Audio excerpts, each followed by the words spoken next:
And welcome back to another edition of the Faithful Dogs podcast. We are currently in the midst of a very quiet off season so far, like at least this week, upcoming before the draft. I am Tyler Johnson. I am joined by a full crew this evening: Connor, Zach DeFranco, and Jack Robinson. Gentlemen, how we doing this evening? I'm bored. I want some Browns news. I'm itching. Yeah. Again, it's a really quiet time. Before we get into our guests this evening, I want to shout out our Cardiac Kids Patreon members. Had a few more added to this list. So thank you guys. Eli Osborne, Lori Casto, Don DeFranco, Ainsley White, Matt Robinson, Lil Bot, and Fitz G. Want to thank you guys for supporting our Patreon, and be sure to join the Patreon, the Cardiac Kids Club, for more content, giveaways, and more. And real quick, we did have a big announcement over our Twitter. The Barkin Brown Show, Nick Carnes, Jacob Roach, and producer Ed have joined the Faithful Dogs Network. So really excited to be working with them. And as a special treat, this Saturday night at 8 o'clock, we are going to have a Mega Browns mock draft.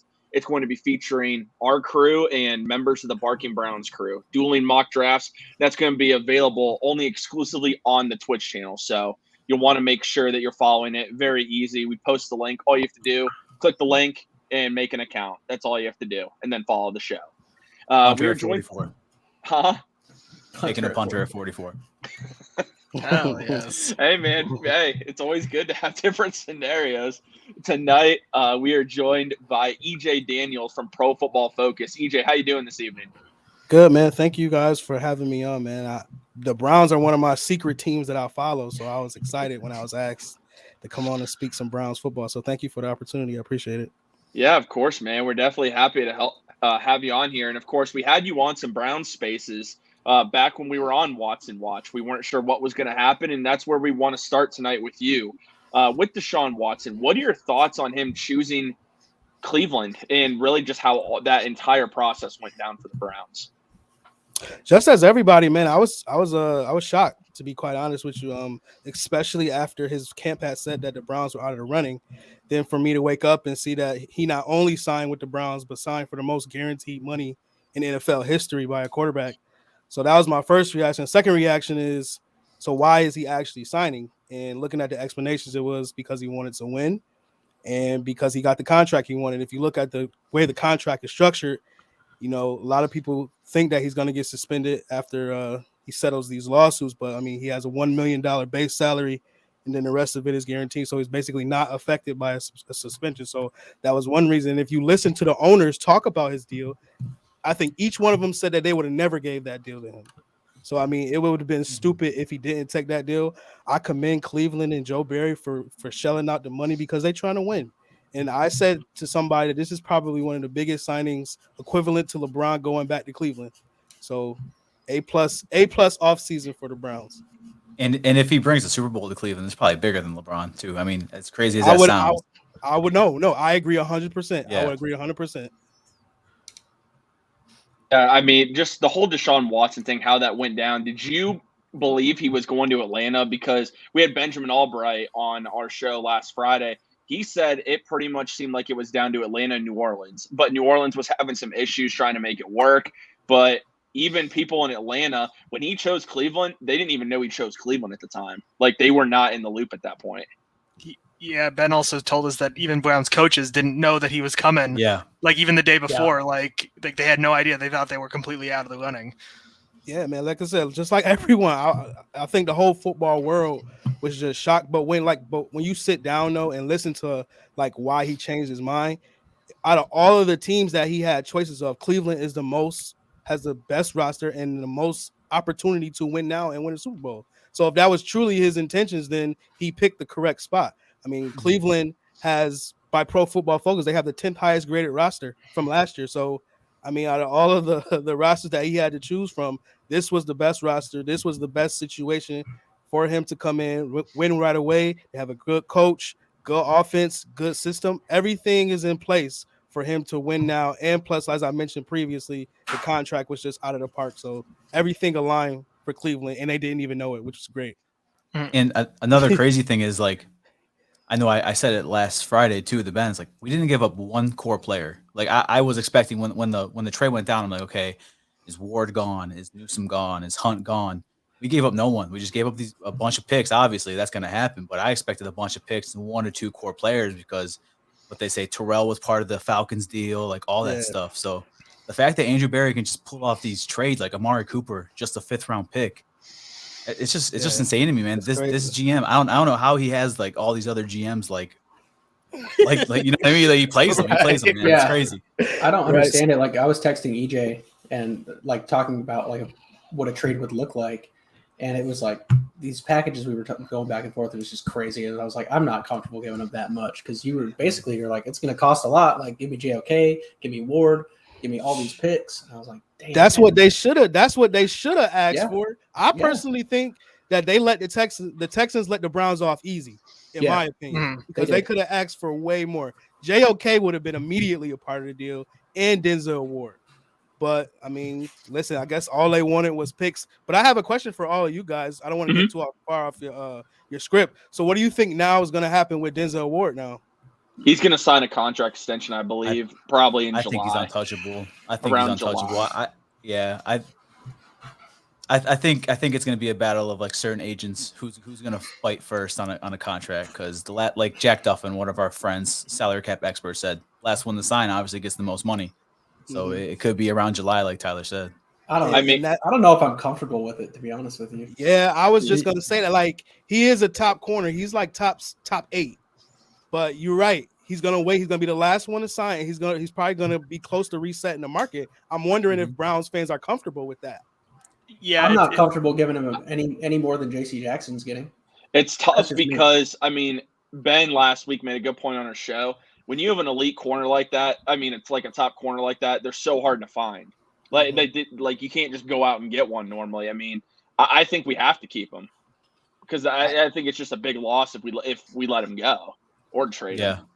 Yeah, but I wonder if maybe Andrew doesn't think that he can draft another corner and just develop him kind of like how we've seen Greg Newsom developed, and that, you know, he's coming up kind of like an elite corner almost in his second year. And I mean, who knows if maybe he doesn't think that there's another prospect of that caliber, but I mean, who's to say that he can't find a diamond in the rough and just use all these assets to maybe get someone else? Like, sorry, Jack, go ahead.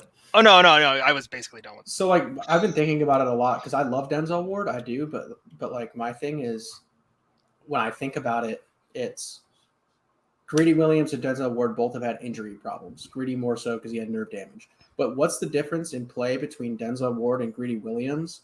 And, like, how does that compare to the contract that Denzel Ward would require? Because right now, I think you can trade Denzel Ward and get a top 15 pick in this draft. Like, right now. And you'd save probably $20 to $25 million of cap. Well, maybe 15 to 25 in cap money. So, and you already have Greg Newsom, who's going into the second year of his deal. And I think that you can. I mean, would you take Stingley or Sauce over Ward? No. I think No. Not. I'm taking the proven Pro Bowl cornerback. I understand it. I'm talking about from a dollar standpoint, though. Like when you really break it down, like the money. Because I mean, what if you can get one of these edge rushers? I'm still taking Denzel Ward. Yeah, I'm still taking Ward. And the question for you, Connor, is: do you feel like if the Browns lost Denzel Ward, it would be a huge blow to the defense? Yeah, absolutely. I think it would be too. Yeah, that's why. Exactly. Yeah, it would. And I wish that we ran a lot more man coverage because we have corners that excel in man coverage, but that's a story for another time, I guess, or a complaint for another time. You don't just easily replace a Pro Bowl cornerback like that. Like Greg Newsom, I think he's going to pair great with Ward for years to come. But I think when it comes to edge rushers and stuff like that, it's easier to replace that alongside of Myles Garrett than it is to replace a Pro Bowl cornerback, a number one cornerback to shut down a Jamar Chase and stuff like that. They're diamond in the roughs, man, like we said. Yeah, and they probably like literally need Denzel Ward now with the way the AFC just stacked up on so much talent. They need him now. Like it's an imperative that they sign him back. Like you said, finding cornerbacks who can excel in man coverage is almost impossible. And the Browns actually have two guys who can do it. Greg Newsom's high end reps last year were high end. He was going stride for stride with Jamar Chase, and I don't think that was something that people should just sneeze at. Like Jamar Chase is one of the most freakiest wide receivers that have come out in like the last 10 years.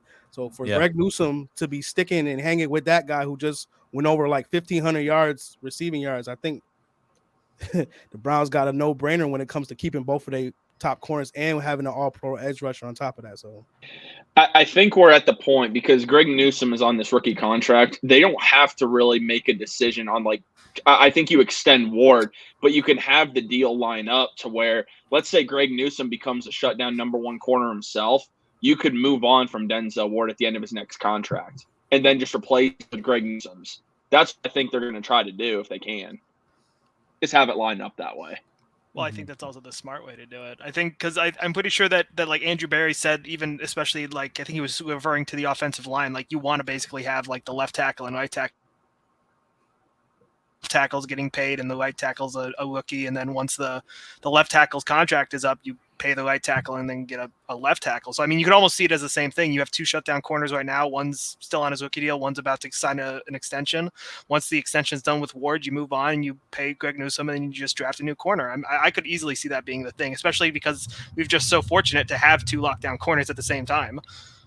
Yeah, and that, in bringing up what you said about tackles, Jack, we're going to get into a little draft talk here later, but I thought it was interesting. We had one of the top tackles in the draft, who some consider a first-round pick, in for a top 30 visit today. It was very interesting because it looks like they're trying to develop a plan after Jack Conklin. So that's a really good point you brought up there. But there aren't many teams in the NFL that can say they have two potential number one corners. If Newsome takes the leap we believe, that's what the Browns are going to have. As far as really going into Jarvis Landry, Mary Kay Cabot, EJ, reported again today the Browns are interested in bringing back Jarvis. Jarvis is interested in returning to Cleveland still. So what do you believe the holdup is there? Because I said this in Spaces yesterday. I said it today as well. I feel like if the Browns wanted Jarvis back right now, he would be back already. He'd be back, yep. I feel like they're trying to find an upgrade for his slot receiver position. If they can do that, I think they're going to move on. If they can't, they're going to try and bring him back. What are your thoughts?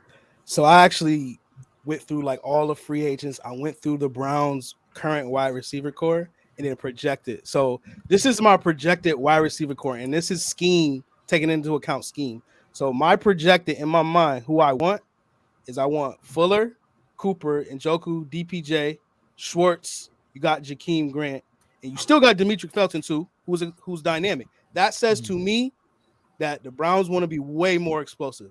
Now, ask yourself, if you bring Jarvis Landry back, are you helping that or are you hindering that? I like Jarvis, but I believe they're hindering that, doing that, especially since they like running a lot of two tight end sets. Why not get some guys who can stretch the field? Exactly. You know what I mean? Yeah. And then on top of that, like we all just mentioned, they're about to be cap strapped. I don't care what you say. They're going to be cap strapped once they sign Ward to an extension. All of that, after they pay all these guys, and they still got Amari Cooper's contract, not this year, but next year. That's a cap hit for like $23 million.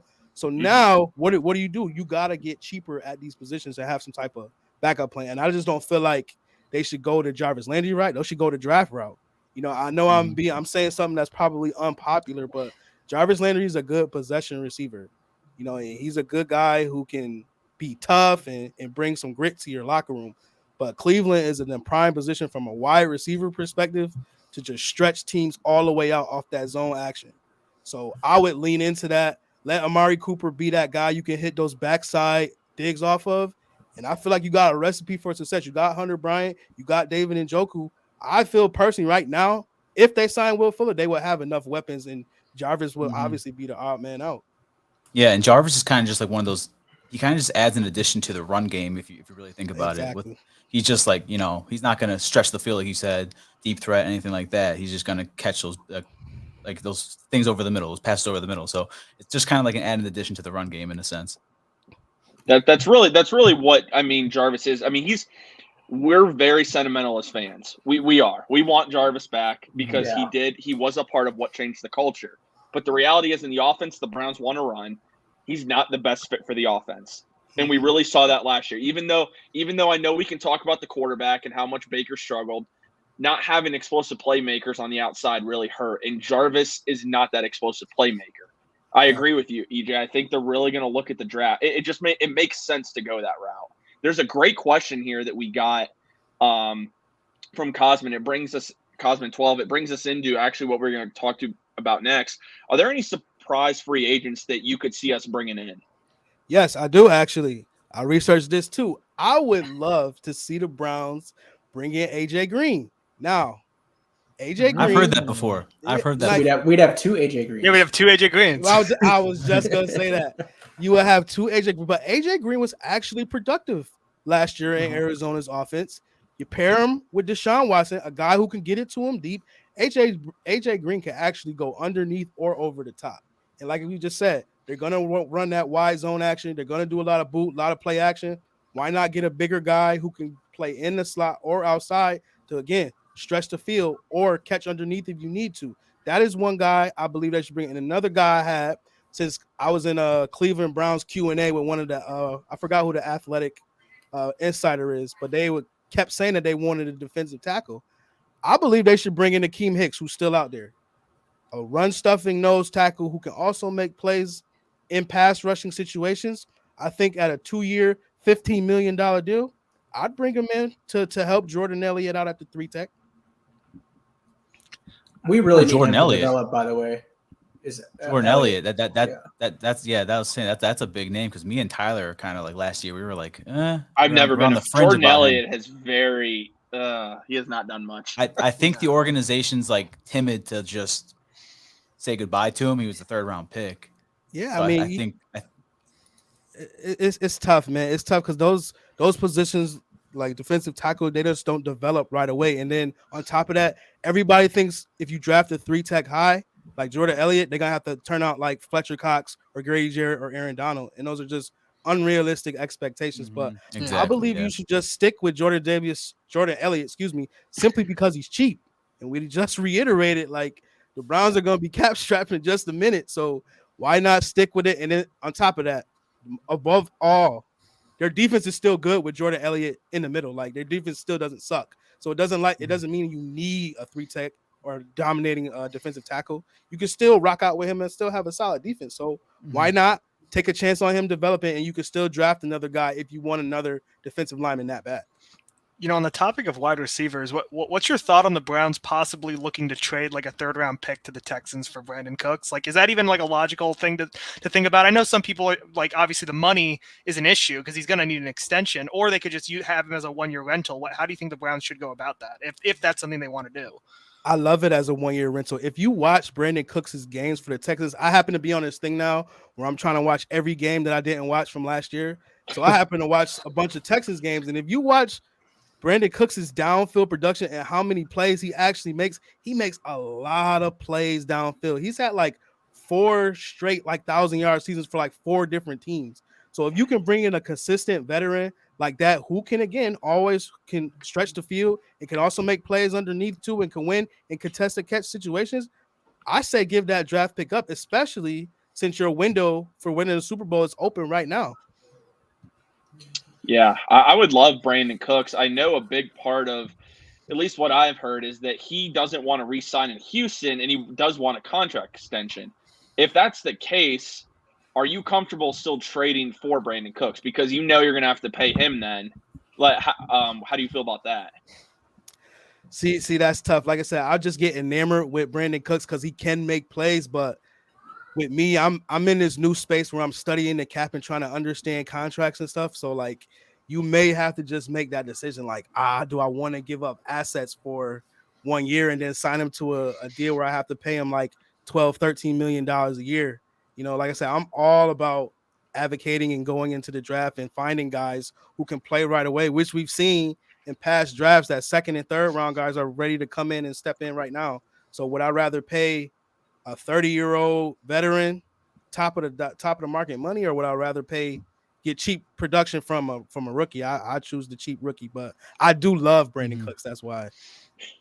Oh yeah, I wanted him so bad. He's a solidified 1,000-yard receiver, no matter who the quarterback is, man. Like absolutely, he's been on how many different teams and put up 1,000 yards. So I mean, you get him, especially with Watson again. Wow, look out, especially with Amari Cooper. So I have 2 things. First off, I see was in the chat. What's up, dude? I love you. We all love you. Second thing is, how do we think David Njoku is going to perform with Deshaun Watson? Because I think he has a legitimate chance to be like featured in this offense, like 1,000-yard tight end. What are your thoughts? I don't know about all that, but I do think that he can. I do think your points are valid. He did have his highest graded year this past year from PFF. He have a 70 overall grade. So his trajectory currently is pointing up. And if we look at a guy like who was it? We'll look at Cooper Kupp. And we look at the type of production. I'm not comparing Cooper Kupp to Njoku. I'm just saying how much a better quarterback, will improve a wide receiver or tight end's production. So, Connor, you're not too far off with that. I just don't think with the mouths to feed in this offense and the way they like to run philosophically, I don't think he's going to have 1,000 yards. But I could see him maybe getting 10 touchdowns and 750 yards. I can see that. He's definitely going to have his best season to date. For sure. And I can't wait for the goal. I can't wait for the back shoulder fades in the end zone to Njoku, man. Oh, dude. They were fun with Baker. It was fun watching Baker target him in the red zone, man. It seriously was. Like, that dude can just go up and catch the ball. So. I got a question for the panel. So what do you think the biggest knocks are on Njoku and why we have so much trepidation about him? I think, if I remember correctly, is because I believe he had a bad case of the drops and he was real inconsistent. But as guys who watch him every Sunday, what do y'all think his inconsistencies lie? So it used to be that he wasn't a very good blocker, and because he wasn't a good blocker, we didn't know if he was going to have a lot of use in the scheme, because we know that Stefanski wants a blocking tight end because they need to have versatility. That, and in his first couple of years in the league, he did have issues with drops. Like, he was super athletic, but his ability to catch the ball wasn't always there. Obviously, the last couple of years, he's been working on the jugs. He's really got it down. He's been just making incredible catches the last couple of years, and his blocking is awesome. He's a great run blocker. So really, we don't really have any issue with him at this point, other than the fact that sometimes it just seems like they don't target him. Like, he's on the field all the time and he'll get like 2 targets. And it's just, I don't know if that's just an issue with the offense from last year, or just because maybe the last couple of years we've had so many different weapons that it's hard to get him involved. But really, that's really the big issue. It's just that there's not a lot of ways that we could get him involved before this. And then the Freddie Kitchens year where he was just in the doghouse. Yeah. He was also hurt that year too. Baker Mayfield got him injured on that play. I went back and watched it. He threw the ball way too high. Yeah. Put him in a bad spot. Yeah, Njoku, struggled at the end of last year, but let's just say everybody besides basically Nick Chubb struggled at the end of last year on offense. So I'd say that's a big part of it. EJ, what are your thoughts on Kareem Hunt? Like, people forgetting about Kareem Hunt. Do you think he's going to have a big role in this offense this year? Because obviously it's going to change a little bit. With Watson coming in, they're going to probably try and look to air it out more. So what role do you see Kareem Hunt playing? I still think he's going to have the same role and still be effective in that role. He's been great at being that, RB1A, I'll say. 1A, 1B. He's been great in that role, and he's very undervalued. I thought that they might trade him. I thought he was going to be a part of the Watson trade. Matter of fact, he probably should have been a part of the Watson trade. But again, like I said, the Texans let the Browns off easy. But I still think he'll have the same role. I still think he'll be effective in his offense. He's shown that he can be good in a gap scheme or his own scheme that Stefanski runs. And so I still see him probably being somewhat of a third down back too. So in this offense, he's going to have a good role, but I believe that they're going to switch it kind of like what the Rams did. The Rams had, the outside zone, wide zone system, but then they had to structure it with more drop back passing and more out of the shotgun for Stafford. And I kind of see the Browns morphing into that same type of mode with Watson to kind of cater to his skill set too. Mm-hmm. Yeah, I'm curious because Dearness Johnson's probably going to be back at about $2 million for this year. And I'm wondering if what they're going to do with Hunt. They're going to have Hunt play this year out. They're going to let Hunt walk, and they're going to just re-sign Dearness Johnson. Because, Dearness would be cheaper. Do you see that happening as well? Do you think this is Kareem Hunt's last year? Absolutely, because Joe Barry is an analytics guy. And what is the big pound on analytics guys? They don't value running backs. Even though Joe Barry gave Nick Chubb a new contract. So, that's not – Andrew Berry. Excuse me. Andrew Berry, forgive me. Even though Andrew Berry gave Nick Chubb a new contract. So it's not totally true, but I can see an analytics guy letting a running back walk, especially when Dearness Johnson in spot time, and when he had to fill in was definitely effective. And at $2 million, you can't argue with the production that Dearness Johnson has given. And getting some really good questions for you too, man. Sorry, Kareem Hunt is gonna get running back one money. He's gonna go someplace and be the premier back for a really good team. And he should. He deserves that opportunity again. Absolutely. I'm actually kind of curious to see, because the RPO that we're gonna run with Watson, obviously, I think Kareem Hunt's going to have a huge part in that RPO offense this year too. So, even this year, he was like our number one receiver for the first 4 or 5 weeks. I mean, he had like 8 total touchdowns. It was something crazy like that. I mean, they were using him running, passing, everything, and then he got hurt, and the entire offense kind of really just started to go downhill after that. Yeah. I mean, you could do an RPO and you could have Chubb and Hunt in the backfield and have Watson making a decision there. I mean, that would just. I don't know how in the world you defend that. Something like what the Ravens do with Lamar with that triple option. I would like to see something like that.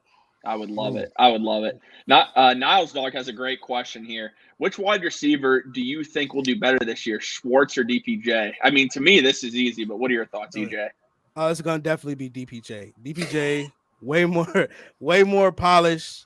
Actually made a lot of plays one-on-one in contested catch situations with Baker. He's very underrated. I understand that the Browns had the least amount of catches among wide receivers, but I believe DPJ was really a bright spot considering everything that happened with the Browns. He was a bright spot. And if you look at a guy like Anthony Schwartz coming out of Auburn, he's still really, really raw. He's still like a gadget guy. He hasn't developed the route running yet to be better than DPJ. So I think that's, like you said, that was an easy answer. I think DPJ all the way. Yeah. I think that's a pretty easy answer. I've been pretty hard on Schwartz, but with bringing in Jakeem Grant now, Anthony Schwartz is really going to have to step it up, or else he's not going to make this roster in 2023. He's really going to have to step up. Why have you been so hard on Schwartz? I'm curious. So we took him in the 3rd round, and I was not – I got the pick at the time, but Amon-Ra St. Brown was there. De'Ami Brown, I believe, was still there from Washington. Like, there were guys that were still available that I liked better. And I knew Anthony Schwartz was a project. And I felt like with what we had, I wanted a rookie that could learn from OBJ, learn from Landry, that already was a little more polished than what Schwartz was. And then I saw something in Kansas City. Then he got hurt, and then he just wasn't getting on the field much, or when he wasn't really doing anything. I'm just not a huge Schwartz fan right now. I hope he proves me wrong. I just don't know if taking him in the 3rd. I think that was a little bit of a reach. Yeah. It definitely was a reach. And I agree with everything you said, Tyler, but you got to understand, Schwartz was the fastest man in Florida. Like, that's no small feat. Like, he has the fastest 100-yard dash in Florida history. Like, I would definitely take a 3rd round. I know it's not a gamble, but I would definitely take a 3rd round pick on somebody like that. But to your point, the fast guys who are stupid fast, they don't come into the league ready to contribute and almost don't contribute because they rely too much on their speed. So Jameson Williams. Don't do that. Don't do that to Jameson right there. He is not the same guy. No, dude. His route running is way better than Schwartz was forever. That's exactly it, though. You're saying the guys with like crazy top end speed aren't built to come in right and effectively contribute immediately. I'm saying Jameson Williams is going to contribute. Oh, okay. Yeah. Well, that's the thing, though, is that Jameson Williams has the speed, but he also has developed, a good route running repertoire. Right. Like, he knows what he's doing when he goes out on the field. Like, it just seems like Anthony Schwartz sometimes he's just like, I just go in a straight line. I don't go anywhere else. And then sometimes he gets confused. Doesn't know when he's supposed to stop, when he's supposed to slow down, when he's supposed to break. Like, I mean, heck, the interception for Baker, he just stopped on his route and it ended up getting intercepted. Like, he did us a favor. Like, he did us a huge favor. Shut up, Connor. Okay. And like, I mean, it's just, look, I'm sure that they can find some use for him, but it's like, at this point, he needs to develop like really fast, or else he's just going to lose his role on the team, because Jakeem Grant basically comes in and does all the exact same things he does, and he plays special teams. So yeah, I mean, something we've been lacking, man. Honestly. And since we did bring up Baker real quick before we get to Baker, I want to combine these two questions, EJ. So, like, what are your thoughts on how the overall scheme is going to look like with Watson? And Cosman12 asked, do you think that Deshaun Watson can throw for over 4,500 yards in this offensive scheme? To the first question for the 4,500 yards, if he has a season like Burrow did, where Burrow had the most 30-plus yard pass plays in the league, I believe he could do it.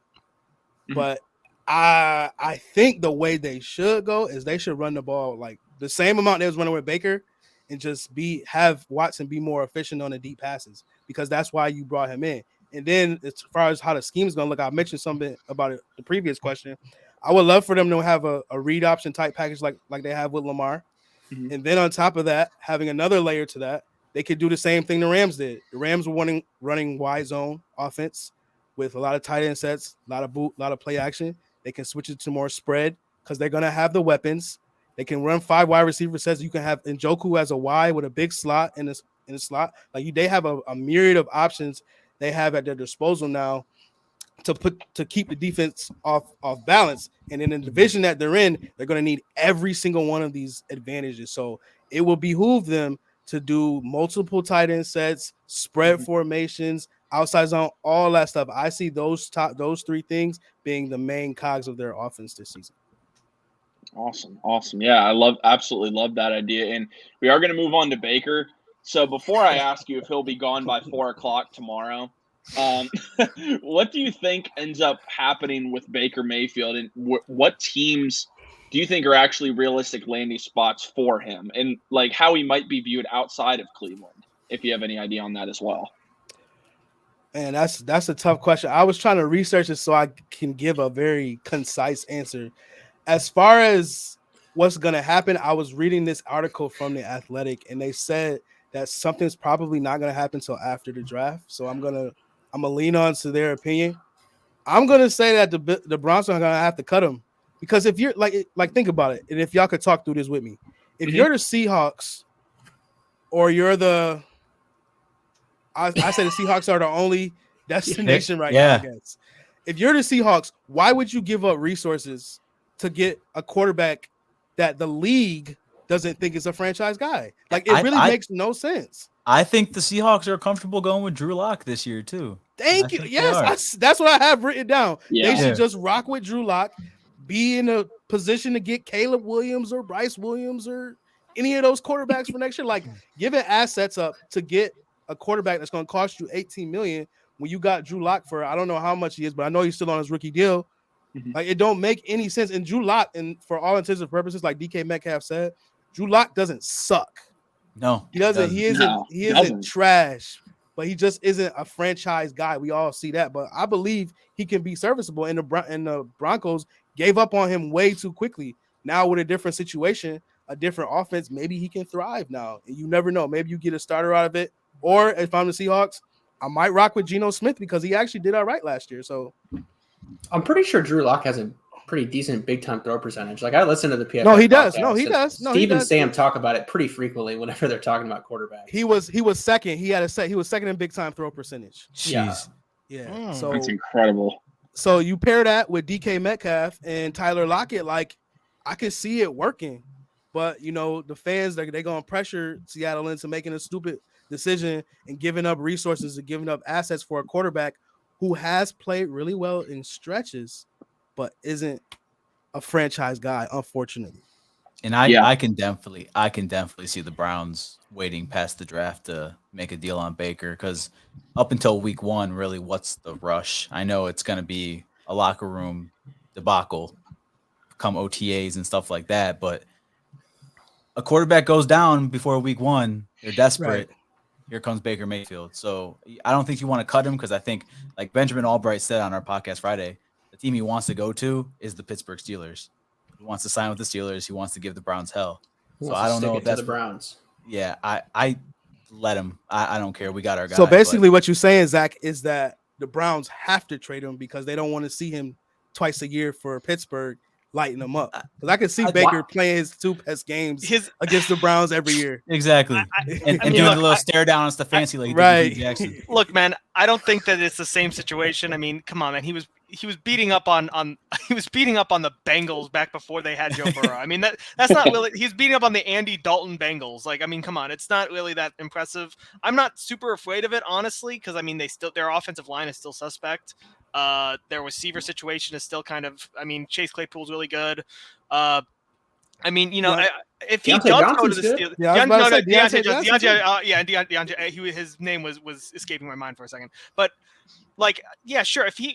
I think the main thing is just that they want to make sure that they try to maybe, you know, wait it out on him and say, hey, give us some of our money back, and then we'll release you, because they don't have to get rid of him. They can just tell him to go home. They can do what they did to OBJ and just say, don't come. We don't want you to come here.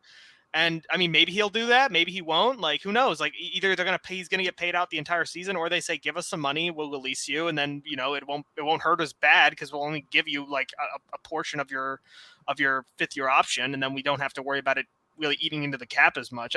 I think that Andrew Berry really just wants to try to get even like the slightest little bit of a refund back to make sure that he's not like just eating 18 million cap and then just releasing him.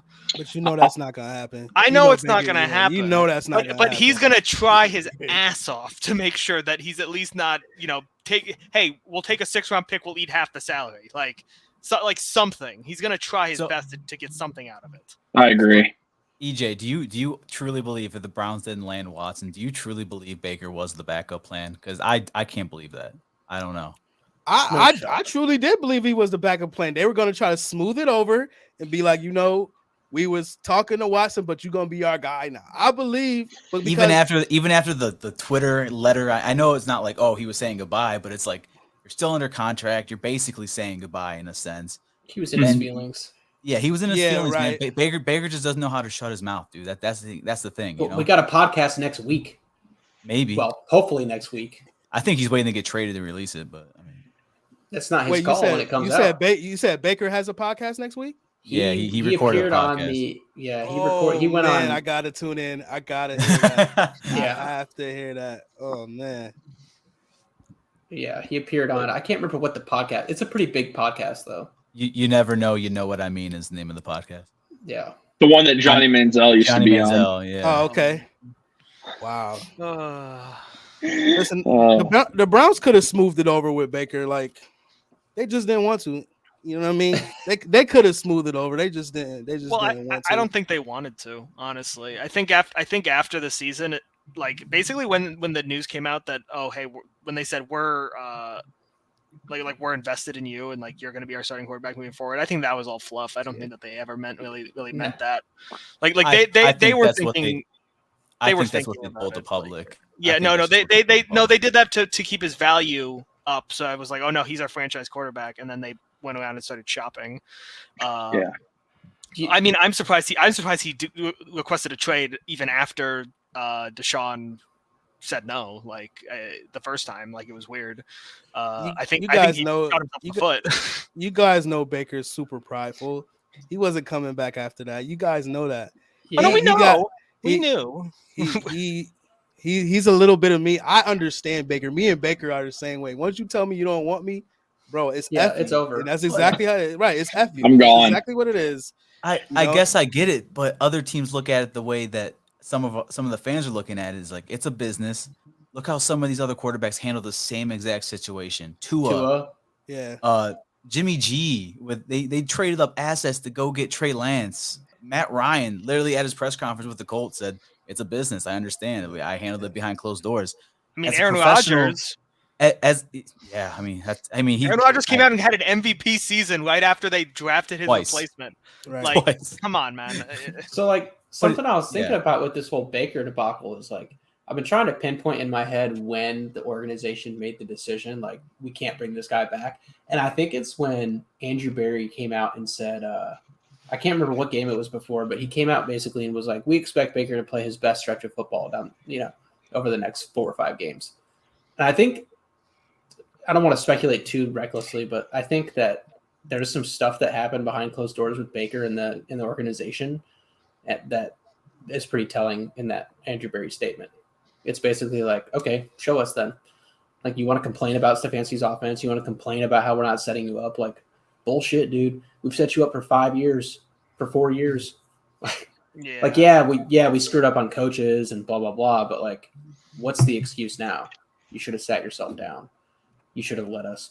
And let this Case wouldn't sit. even we wouldn't even be here talking about that. Yep. If they would have Yeah. sat himself. Exactly. Watson wouldn't even been an option because they would have had to sit on the unknown. Like, we Yep. still don't know what we got with Baker. And for $18 million, I'm trying to find out. Yeah. So Yeah. If Exactly. Case Keenum goes out, and we win 4 games, the fans and the organization are like, oh, we cannot wait to get Baker Mayfield back on the field healthy. Well, it would be like a Dak Prescott situation where Dak gets hurt and they suck, and it's like, oh crap, we need Dak to have this Yep. offense even work at all. Yep. And then he comes back and gets all this money, and then they actually like do way better than they did last season. And it's like, oh well, there's vindication there. And then they're like, oh shit, we have Zeke is paid how much money? Oh god, we're screwed. Like, Yeah. hey, Connor, I wanted to answer your question real quick before you guys go ahead. You were talking about what moment Oh yeah. did Andrew Berry figure out where he might have to move off Baker? I believe it was 2 moments. Number one, it was in week 1 against the Chiefs. That was moment number 1, where he had to go toe-to-toe with Mahomes, and he had that little pick at the end. Like, I think that was number 1. And then number 2 is when Josh Allen and Patrick Mahomes went at it in that playoff game. And you got to sit back and ask yourself, is Baker that guy to go play perfect football for however long to go toe-to-toe with these guys? And then on top of that, you got all the best quarterbacks from the NFC coming to the AFC. Exactly. I mean, well, I think that was a turning point for a lot of people. I think yes, we saw Joe Burrow in his second year 2 go exactly. off. We saw Josh Allen and Patrick Mahomes literally play perfect football, like perfect offense against each other. And we're sitting there and we're like, can Baker do that? Can Baker do any of this stuff? Can he make these throws? Can he do in these situations? What does he do? And you know, it's actually kind of funny that you brought up the Kansas City Chiefs game, because what did he do? He fell over and threw a pick. And I mean, the Vikings game was another one where you look at that game and be like, what are you doing, man? Like the conditions, and I hate to say it like this because Baker don't want a playoff game, and he actually played well in that playoff game. But the conditions not gonna be perfect all the time, and that's one place that Baker lacks, is like when stuff is breaking down, when that offensive line has its occasional breakdown, and you need him to make a play with his legs. It's almost like he's just not Josh Allen, and he's just not Patrick Mahomes. And I hate to say that because I alluded to, he's had stretches where he's played like top 5 level. But can he do it over a season? And can he do it against Patrick, Josh, Justin Herbert, Russell Wilson?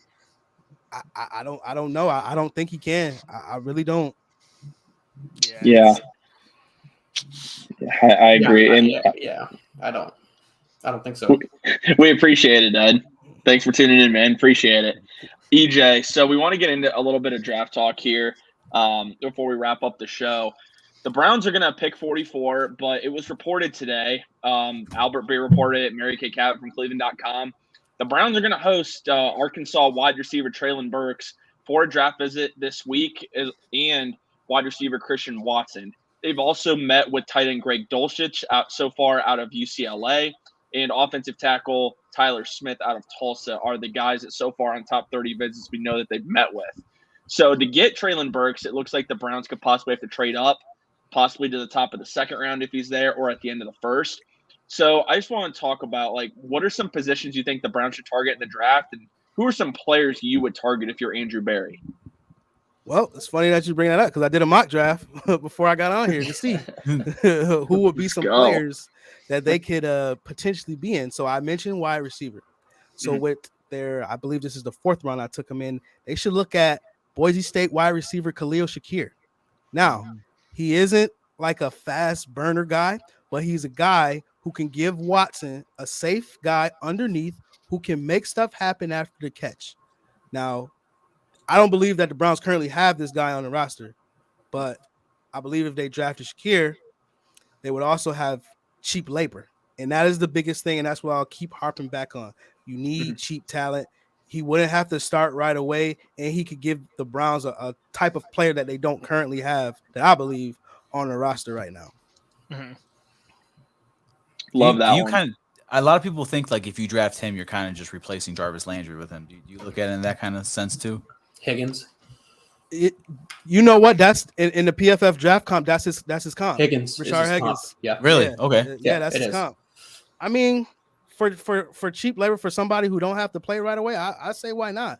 You can never have too many guys that can create after the catch. And like I said, the Browns offense and wide receiver core is filled with dudes who can stretch the field. You're gonna need somebody who can create underneath at some point in time. Demetric Felton, I thought was gonna be like, I understand he plays running back, but he had running back wide receiver skills coming out of UCLA, if I remember correctly.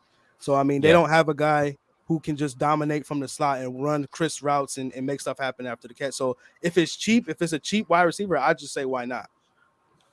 Yeah, I mean, I'm all for it. What are your thoughts on the 4 guys that have been in for top 30 visits so far? Tyler Smith, the offensive tackle, Greg Dulcich, tight end out of UCLA, and then the wide receivers that are coming in this week, Traylon Burks and Christian Watson. What are your thoughts on those 4 players?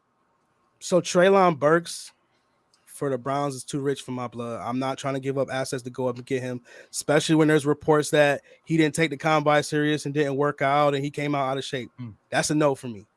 Yeah. Christian Watson, he's been a draft riser. He could be a possibility, but with the way he's getting a lot of hype from the media, he's probably not going to be there by the time the Browns pick. So while it would be cool to have a guy that's, I believe, is 6'4" and can run like that, I just think teams are falling in love with him, and I don't think he's going to be there. As far as Dulcich, you just drafted Harrison Bryant. You have Njoku on a one-year tag. So it's just like, I can see it, but I mean, are they going to employ tight end? And I'm asking a question. Are they going to employ sets where they have 3 tight ends on the field? Dulcich is more of a receiving tight end from my understanding. So I would think they would want somebody who was a plus blocker at that position. So that's my only thing. And then as far as the Tulsa tackle, Smith, I believe that's going to be a good move for them. Like you said, you mentioned Jack Conklin at the top of the show. You're going to need some replacement plan at a certain point in time. So, I mean, why not? I mean, you have to find cheap talent, and he's a very athletic guy, is a mauler in the run game, is the exact type of tackle that the Browns need. So, I mean, that would definitely be a good move if they could get him. But again, he's athletic, and there's not a lot of athletic tackles. And when these athletic guys, they're going to go at the top of the draft, 2nd, 3rd round, and it just might be out of the Browns' price range, unfortunately. So with Tyler Smith, because I am curious about this, do you believe offensive tackle is in play at 44? I believe it's in play, especially because if you have an opportunity to upgrade from a talent perspective and be cheaper, the question is why not? And you mentioned at the top of the show, you got to have two good tackles. I believe you're probably gonna pay Jedrick Wills, right? I mean, when his time comes, you're gonna pay him top of the market money. You don't think so? Some people will argue with you on that. Yeah, I don't think so.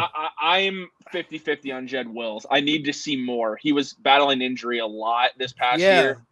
I need to see more out of him. If he has a leap in year 3, then yeah, I believe we pay him. If not, they might look to move on, not pick up his 5th-year option. 2020 and 957 snaps. He committed 11 penalties, which was tied for first. Rookie tackle, whatever. 4 sacks allowed. He graded 61.5 overall, 79.4 pass blocking, so that was good. But run blocking was a 50. And then this past season, he was a 66.1 overall, 67.9 pass block, 61.7. He battled a lot of injuries this year. Yeah, he still played 750 plus snaps though. That's top 50 snaps in the league for tackles. I mean, you don't need your tackle, especially a left tackle. You don't need him to be Trent Williams. You need him to be average. And if Jedrick Wills is giving you average play, I mean, I can't really argue it, but I do see your point. I'm not about to pay him top 5 money then. No. So bringing in a tackle, and looking at one in the draft, I believe it's a smart decision. It's a smart move business wise. Yeah. You brought up Trent Williams. So how crazy was that season that Trent Williams had? I heard Steve and Sam talking about it all the time. How I think it was during the awards podcast, they said he should have been offensive player of the year. They love Trent Williams, and they think he should have been in consideration for MVP. Not just his season was that good for real. It was because I haven't watched the tape on it, but I think it was from the tape that I've watched. From the tape that I've watched, there's no one who's getting a sack on Trent Williams or messing with him in the run game. No tackle, that is. And he did have that crazy of a season, but it's wrapping your mind around a tackle being the best player in the league. no one can think about because he only affects pass blocking, and that's where he really makes his most impact. But it's just like, this guy is doing a lot of things. And then with the Niners specifically, they have this play where they'll put Trent as a split tight end, and then they'll motion him, and then he'll pull him, and that's very specific. Yeah, that's very specific to the Niners, and they do that a lot. So a guy who can pass blocker, best run blocker, and can block on the move, like he's a unicorn at the position. So if anyone says like, hey, he's probably be MVP, like you can give it some consideration, but he would never provide you as much value as a quarterback. But he was that good though. God, the only reason I brought it up is because I remember back before we traded for, I think it was the Jedrick Wills draft. Before we took Jedrick Wills, John Dorsey was here. Yeah, John Dorsey was here. He we were linked to Trent Williams every day. Yeah, I think Washington wanted Denzel Ward in return, and that's when it was like not happening. That was before right after we drafted Denzel and Baker. Yeah, I believe it was the Freddie Kitchens year. The Freddie Kitchens year is when that offseason we were linked to him. They wanted a second rounder at the time.